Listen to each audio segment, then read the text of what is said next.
김동인이 1921년에 발표한 작품입니다. 배따라기. 좋은 일기이다. 좋은 일기라도 하늘에 구름 한 점 없는 우리 사람으로서는 감히 접근 못할 위험을 가지고 높이서 우리 조그만 사람을 비웃는 듯이 내려다보는 그런 교만한 하늘이 아니고 가장 우리 사람의 이해자인 듯이 낮추 뭉글뭉글 엉기는 분홍빛 구름으로서 우리와 서로 손목을 잡자는 그런 하늘이다. 사랑의 하늘이다. 나는 잠시도 멎지 않고 푸른 물을 황해로 부어내리는 대동강을 향한 모란봉 기석 새파랗게 돋아나는 풀 위에 뒹굴고 있었다.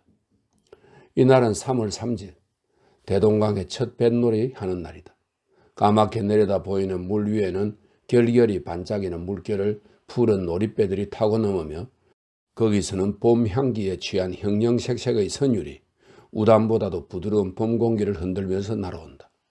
그리고 거기서 기생들의 노래와 함께 날아오는 조선아악은 느리게 길게 유창하게 부드럽게 그리고 또 애처롭게 모든 봄의 정다움과 끝까지 좋아하지 않고는 안 두겠다는 듯이 대동강에 흐르는 시커먼 봄물 청류벽에 돋아나는 푸르른 풀엄 심지어 사람의 가슴 속에 봄에 뛰노는 불붙는 핏줄기까지라도 습기 많은 봄 공기를 다리 놓고 떨리지 않고는 두지 않았다. 봄이다. 봄이 왔다. 부드럽게 부는 조그만 바람이 시커먼 젖은 소를 꿰며 또는 돋아나는 풀을 스치고 지나갈 때의 그 음악은 다른 데서는 듣지 못할 아름다운 음악이다. 아, 사람을 취케 하는 푸르른 봄의 아름다움이여. 15살부터의 동경 생활에 마음껏 이런 봄을 보지 못하였던 나는 늘 이것을 보는 사람보다 곱 이상의 감명을 여기서 받지 않을 수 없다. 평양 성내에는 겨우 툭툭 터진 땅을 헤치면 파릇파릇 돋아나는 나무 새기와 돋아나려는 버들의 어음으로 봄이 온 줄 알 뿐 아직 완전히 봄이 안 이르렀지만 이 모란봉 일대와 대동강을 넘어 보이는 가나안 옥토를 연상시키는 장림에는 마음껏 봄의 정다움이 이르렀다. 그리고 또 꽤 자란 밀보리들로 새파랗게 장식한 장림의 그 푸른 빛. 만족한 웃음을 띠고 그 벌에 서서 내다보는 농부의 모양은 보지 않아도 생각할 수가 있다. 구름은 자꾸 하늘을 날아다니는 모양이다. 그 밀 위에 비치었던 구름의 그림자는 그 구름과 함께 저편으로 물러가며 거기는 세계를 아까 만들어 놓은 것 같은 새로운 녹빛이 퍼져나간다. 바람이나 조금 부는 때는 그 잘 자란 밀들은 물길같이 누웠다 일어났다 일록일청으로 춤을 춘다. 그리고 봄의 한가함을 찬송하는 솔개들은 높은 하늘에서 동그라미를 그리면서 더욱더 아름다운 봄에 향기로운 정취를 더한다. 다스한 봄정의 솟아날이다. 다스한 봄정의 솟아날이다. 나는 2번 소리나게 읊은 뒤에 담배를 붙여 물었다. 담뱃내는 무럭무럭 하늘로 올라갔다. 하늘에도 봄이 왔다. 하늘은 낮았다. 모란봉 꼭대기에 올라가면 넉넉히 만질 수가 있으리만큼 하늘은 낮다. 그리고 그 낮은 하늘보다는 오히려 더 높이 있는 듯한 분홍빛 구름은 뭉글뭉글 엉기면서 이리저리 날아다닌다. 나는 이러한 아름다운 봄 경치에 이렇게 마음껏 봄의 속삭임을 들을 때는 언제든 유토피아를 아니 생각할 수 없다.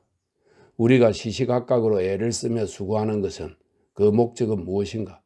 역시 유토피아 건설에 있지 않을까? 유토피아를 생각할 때는 언제든 그 위대한 인격의 소유자며 사람의 위대함을 끝까지 즐긴 진나라 시황을 생각지 않을 수 없다. 우리가 어찌하면 죽지를 아니할까 하여 소년 300을 배에 태워 불사약을 구하려 떠나보내며 예술의 사치를 다하여 아방궁을 지으며 매일 신하 몇천 명과 잔치로서 즐기며 이래야 여기 한 유토피아를 세우려던 시황은 몇만의 역사가가 어떻다고 욕을 하든 그는 참말로 인생의 향락자이며 역사 이후의 제일 큰 위인이라고 할 수가 있다. 그만한 순전한 용기 있는 사람이 있고야 우리 인류의 역사는 끝이 날지라도 한 사람을 가졌다고 할 수 있다. 큰 사람이었었다 하면서 나는 머리를 흔들었다. 이때다. 기자묘 근처에서 무슨 슬픈 음률이 봄 공기를 진동시키며 날아오는 것이 들렸다. 나는 무심코 귀를 기울였다. 영류 배따락이다. 그것도 웬만한 광대나 기생은 발꿈치에도 믿지 못하리만큼 그만큼 그 배따라기의 주인은 잘 부르는 사람이었다. 비나이다 비나이다. 산천웃도 1월 성신 하나님 전 비나이다. 신락 같은 우리 목숨 살려달라 비나이다. 에야 어거여지야.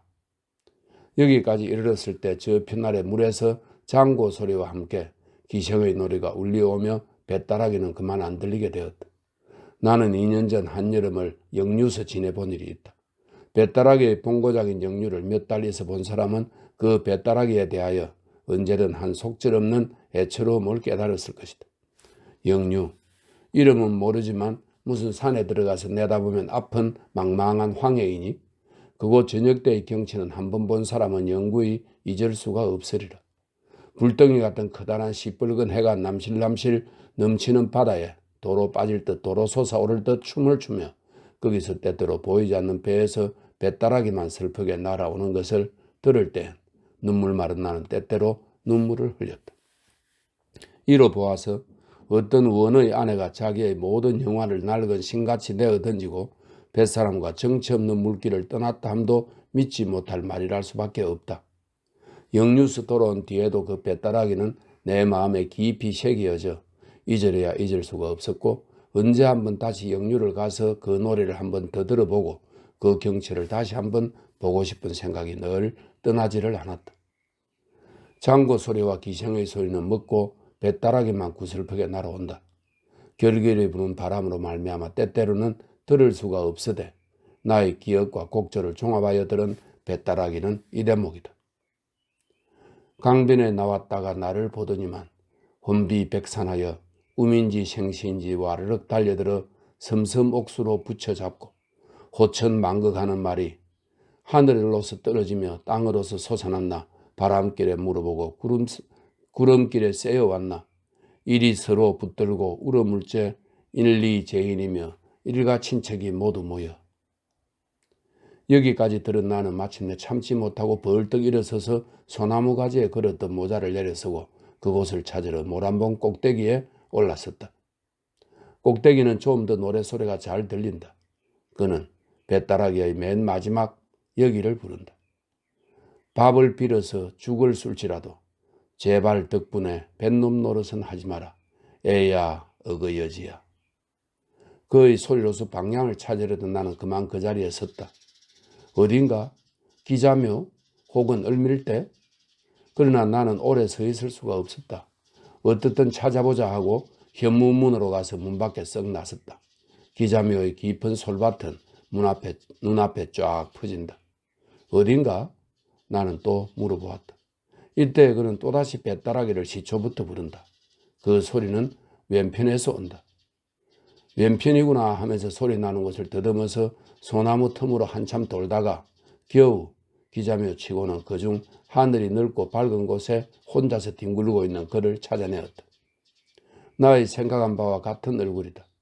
얼굴, 코, 입, 눈, 몸집이 모두 네모나고 그의 이마에 굵은 주름살과 시커먼 눈썹은 고생 많이 함과 순진한 성격을 나타낸다. 그는 어떤 신사가 자기를 들여다보는 것을 보고 노래를 거치고 일어나 앉는다. 왜 그냥 하지요? 하면서 나는 그의 곁에가 앉았다. 뭐 할 뿐 그는 눈을 들어서 터진 하늘을 쳐다본다. 좋은 눈이었다. 바다의 넓고 큼이 유감없이 그의 눈에 나타나 있다. 그는 뱃사람이라 나는 짐작하였다. 고향이 역류요? 예, 뭐 역류서 나기는 했지만 한 20년 역류 가보지도 않았시오. 왜 20년씩 고향을 안 가요?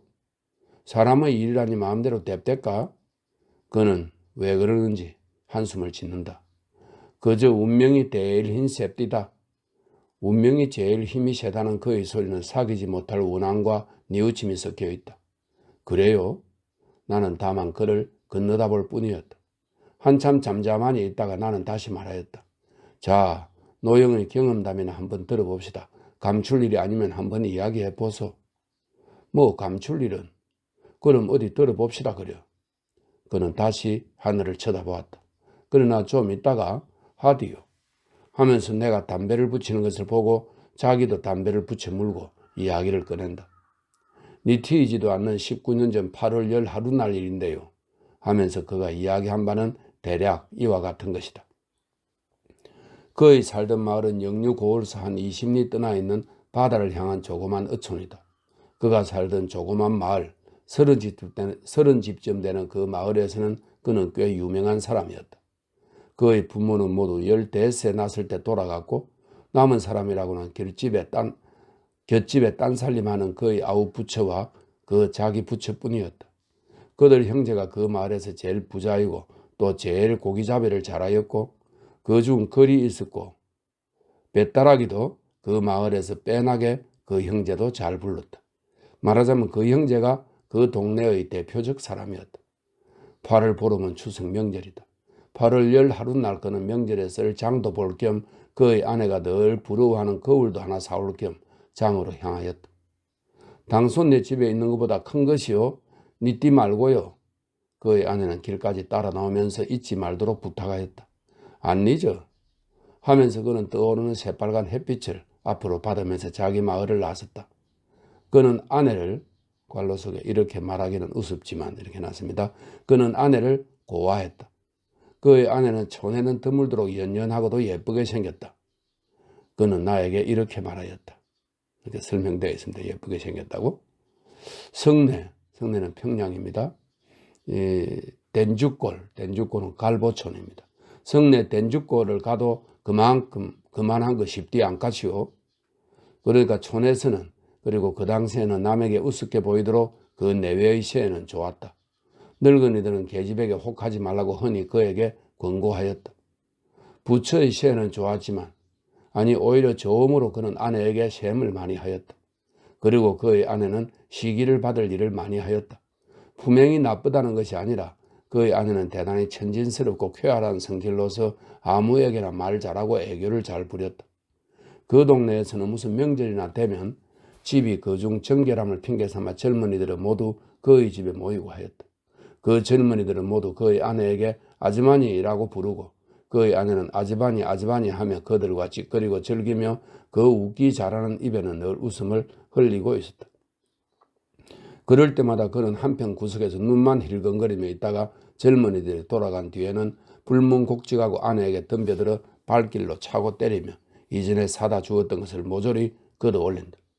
싸움을 할 때는 언제든 곁집에 있는 아우 부처가 말리러 오며 그렇게 되면 언제든 그는 아우 부처까지 때려 주었다. 그가 아우에게 그렇게 구는 데는 이유가 있었다. 그의 아우는 시골 사람에게는 쉽지 않도록 늠름한 위엄이 있었고 맨날 바닷바람을 쏘였지만 얼굴이 희었다. 이것뿐으로도 시기가 된다 하면 되지만 특별히 아내가 그의 아우에게 친절히 하는 데는 그는 속이 끓어 못 견디었다. 그가 영유를 떠나기 반년 전쯤, 다시 말하자면 그가 거울을 사러 장에 갈 때부터 반년 전쯤 그의 생일날이었다. 그의 집에서는 음식을 차려서 잘 먹었는데 그에게는 괴상한 버릇이 있었으니 맛있는 음식을 남겨두었다가 좀 이따 먹고 하는 습관이었다. 그의 아내도 이 버릇은 잘 알 터인데 그의 아우가 점심때쯤 오니까 아까 그가 아껴서 남겨두었던 그 음식을 아우에게 주려 하였다. 그는 눈을 부릅뜨고 못 주리라고 암호하였지만 아내는 그것을 보았는지 못 보았는지 그의 아우에게 주어버렸다. 그는 마음속이 잠옷 편치 못하였다. 터짐만 있으면 인연을 그는 마음먹었다. 그의 아내는 시아우에게 상을 준 뒤에 물로 오다가 그만 그의 발을 조금 밟았다. 인연, 그는 힘껏 발을 들어서 아내를 냅다 찼다. 그의 아내는 상위에 거꾸러졌다가 일어났다. 인연, 사나이 발을 짓밟는 인연이 어디 있어? 그거 좀 밟아서 발이 부러졌을까? 아내는 낯이 새빨개져서 울음 섞인 소리로 고함친다. 인연 말대답이. 그는 일어서서 아내의 머리채를 휘어잡았다. 형님 왜 이러십니까? 아우가 일어서면서 그를 붙잡았다. 가만히 있거라 이놈의 자식. 하며 그는 아우를 밀친 뒤에 아내를 되는 대로 내리찌었다. 죽일년 인연 나가거라. 죽여라 난 죽어도 이 집에서 못 나가. 못 나가? 못 나가대 않고 네 집이게. 이때다. 그의 마음에는 그 못 나가겠다는 아내의 마음이 푹 들이박혔다. 그 이상 때리기가 싫었다. 우디크니 눈만 흘기고 있다가 그는 망할년 그럼 내가 나갈라 하고 그만 문 밖으로 뛰어나와서 형님 어디 갑니까? 하는 아우의 말에는 대답도 안 하고 곁동네 탁주집으로 뒤도 안 돌아보고 가서 거기 있는 술 파는 계집과 술상 앞에 마주 앉았다. 그날 저녁 얼건히 취한 그는 아내를 위하여 떡을 한 도너치 사가지고 집으로 돌아왔다. 이래하여 또 서너 달은 평화가 이르렀다. 그러나 이 평화가 언제까지든 계속될 수가 없었다. 그의 아우로 말미암아 또 평화는 쪼개져 나갔다. 5월 초성부터 영유고월 출입이 잦던 그의 아우는 5월 금은께부터는 고을에서 며칠씩 묵어오는 일이 많았다. 함께 고을에 첩을 얻어뒀다는 소문이 퍼졌다. 이 소문이 있은 뒤는 아내는 그의 아우가 고을 들어가는 것을 벌레보다도 더 싫어하고 며칠 묵어 나오는 때면 곧 아우의 집으로 가서 그와 담판을 하며 심지어 동서되는 아우의 처에게까지 못 가게 하지 않는다고 싸우는 일이 있었다. 7월 초성께 그의 아우는 고을에 들어가서 열흘째 묵어온 일이 있었다. 이때도 전과 같이 그의 아내는 그의 아우며 제수와 싸우다 못하여 마침내 그에게까지 와서 아우가 그런 못된 데를 다니는 것을 그냥 둔다고 해보자 한다.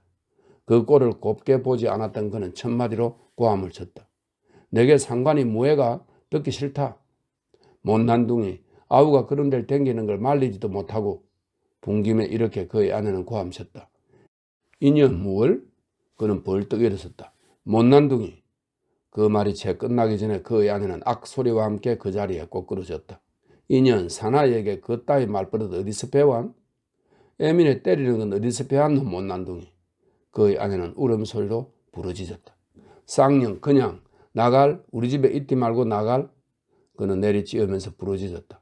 그리고 아내를 문을 열고 밀쳤다. 나가리 않으리? 하고 그의 아내는 울면서 뛰어나갔다. 망할년.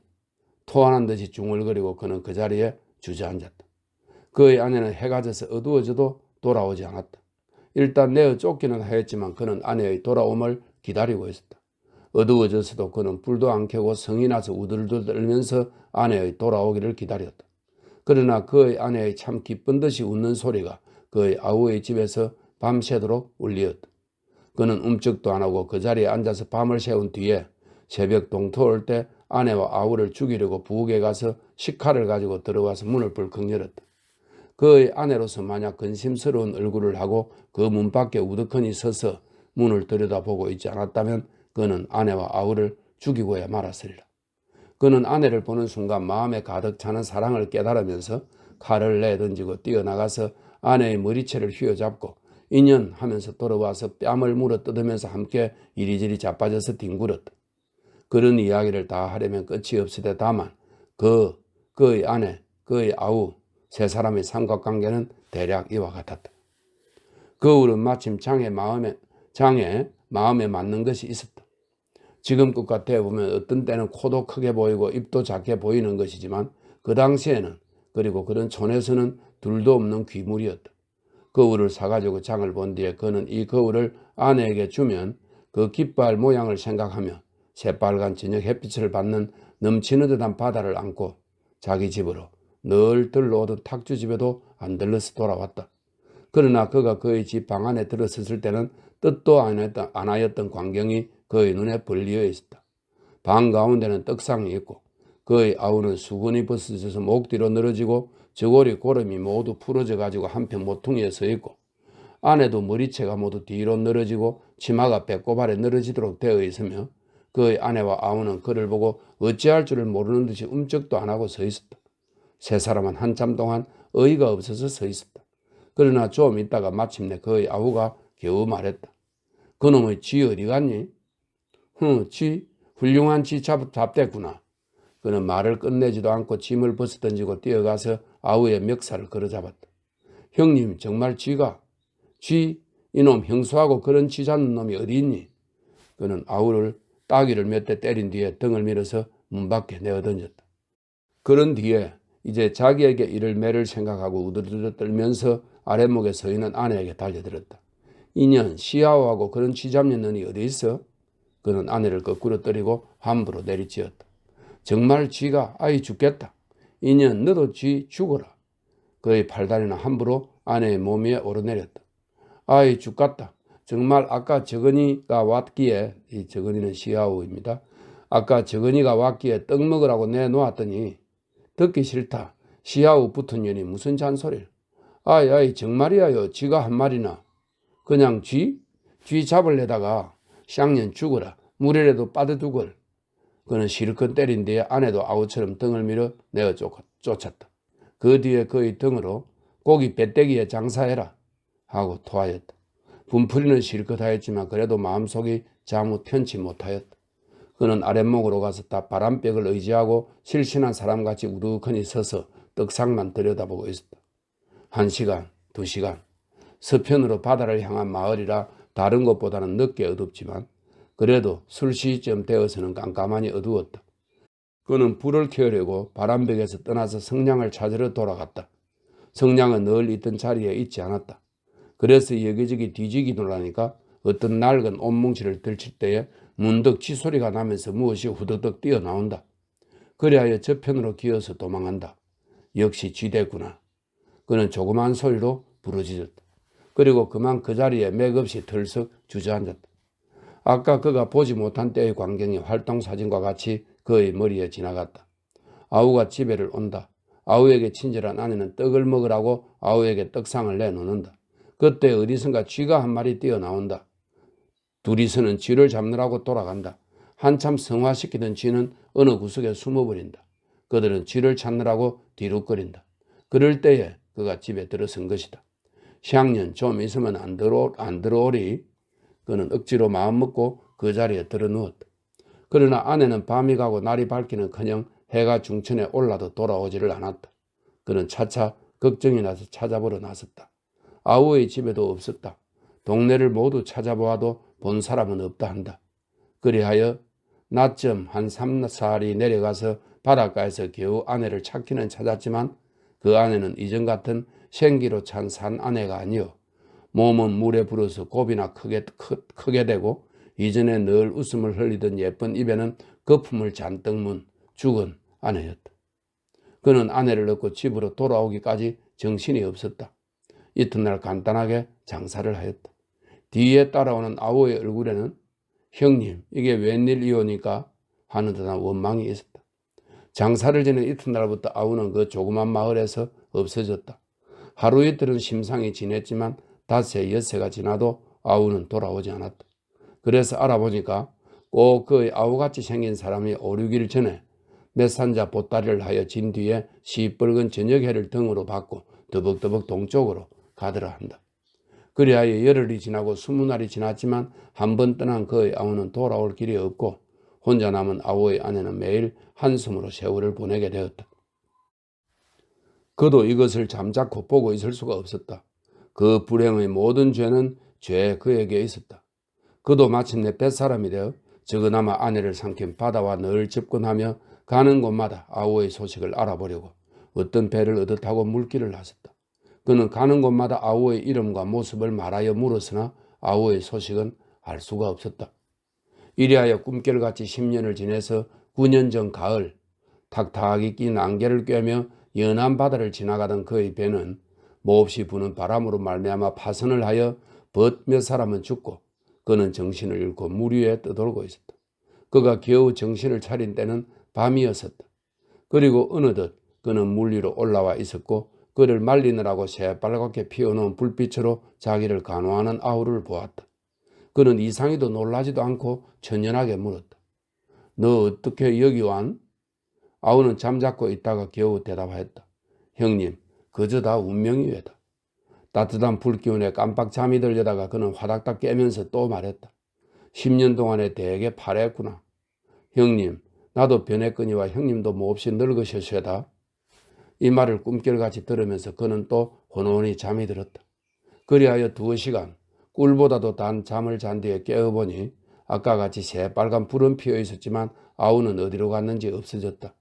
곁에 사람에게 물어보니까 아우는 형의 얼굴을 물끄러미 한참 들여다보고 있다가 새빨간 불빛을 등으로 받으면서 터벅터벅 아무 말 없이 어두운 가운데로 쓰러졌다 한다. 이튿날 아무리 알아보아야 그의 아우는 종적이 없어지고 알 수 없으므로 그는 할 일 없이 다른 배를 얻어 타고 또 물길을 떠났다. 그리하여 그의 배가 해주에 이르렀을 때 그는 해주장에 들어가서 무엇을 사려다가 저편 맞은편 가게에 걸핏 그의 아우 같은 사람이 있으므로 뛰어가서 보니 그는 벌써 없어졌다. 배가 해주에는 오래 머물지 않으므로 그의 마음은 해주에 남겨두고 또다시 바닷길을 나섰다. 그 뒤 3년을 이리저리 돌아다녔어도 아우는 다시 볼 수가 없었다. 그리하여 3년을 지내서 지금부터 6년 전에 그의 탄 배가 강화도를 지날 때 바다를 향한 가파로운 매편에서 바다를 향하여 날아오는 배따라기를 들었다.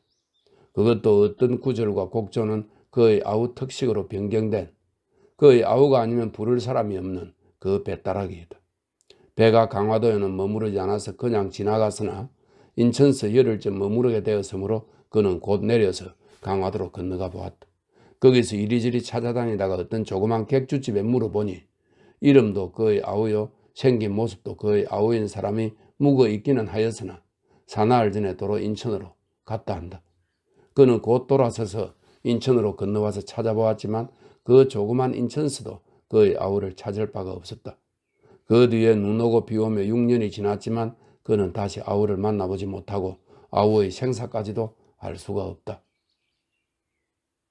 말을 끝낸 그의 눈에는 저녁 해에 반사하여 몇 방울의 눈물이 반덕인다. 나는 한참 있다가 겨우 물었다. 노형 개수는 모르디요? 20년을 영유는 안 가봤으니까요. 노형은 이제 어디로 갈 테요? 그것도 모르지요. 덩치가 있나요? 바람 부는 대로 몰려댕기디요. 그는 다시 한번 나를 위하여 배따라기를 불렀다. 아, 그 속에 잠겨있는 사귀지 못할 이웃임, 바다에 대한 애처로운 그리움. 노래를 끝낸 다음에 그는 일어서서 시뻘건 저녁회를 잔뜩 등으로 받고 을밀대로 향하여 더벅더벅 걸어간다. 나는 그를 말릴 힘이 없어서 멀거니 그의 등만 바라보고 앉아있었다. 그날 밤 집에 돌아와서도 그 배따라기와 그의 숙명적 경험담이 귀에 쟁쟁이 울리어서 잠을 못 이루고 이튿날 아침 깨어서 조반도 안 먹고 기자모로 뛰어가서 또다시 그를 찾아보았다. 그가 어제 깔고 앉았던 풀은 모두 한편으로 누워서 그가 다녀감을 기념하되 그는 그 근처에 보이지 않았다. 그러나 배따라기는 어디선가 쟁쟁이 울리어서 모든 소나무들을 떨리지 않고는 안 두겠다는 듯이 날아온다. 모란봉이다. 모란봉에 있다. 하고 나는 다 한숨에 모란봉으로 뛰어갔다. 모란봉에는 사람이 하나도 없다. 부병루에도 없다. 을밀대다. 하고 나는 다시 을밀대로 갔다. 을밀대에서 부병루를 여는 지옥까지 연한 듯한 골짜기에 물 한 방울을 안 새일이라고 빽빽이 난 소나무의 그 모든 잎밑은 떨리는 배따라기를 부르고 있지만 그는 여기도 있지 않다. 기자묘의 하늘을 향하여 퍼져나간 그 모든 소나무의 천만의 잎잎도 그 아래쪽 퍼진 천만의 풀들도 모두 그 배따라기를 슬프게 부르고 있지만 그는 이 조그만 모란봉 일대에서 찾을 수가 없었다. 강가에 나가서 알아보니 그의 배는 오늘 새벽에 떠났다 한다. 그 뒤에 여름과 가을이 가고 1년이 지나서 다시 봄이 이르렀으되 잠깐 평양을 다녀간 그는 그 숙명적 경험담과 슬픈 배따라기를 남겨두었을 뿐 다시 조그만 모란봉에 나타나지 않는다. 모란봉과 기자무에 다시 봄이 이르러서 작년에 그가 깔고 앉아서 부러졌던 풀들도 다시 곧게 대가 나서 자줏빛 꽃이 피려 하지만 끝없는 뉘우침을 담은 한낱 배따라기로 하소연하는 그는 이 조그만 모란봉과 기자무에서 다시 볼 수가 없었다. 다만 그가 남기고 간 배따라기만 추억하는 듯이 기념하는 듯이 모든 잎잎이 속삭이고 있을 따름이다. 네, 이 배따라기라는 말은 평안도 지방의 민요를 말하는데요. 서도 잡가 이렇게 부르기도 하는 노래입니다.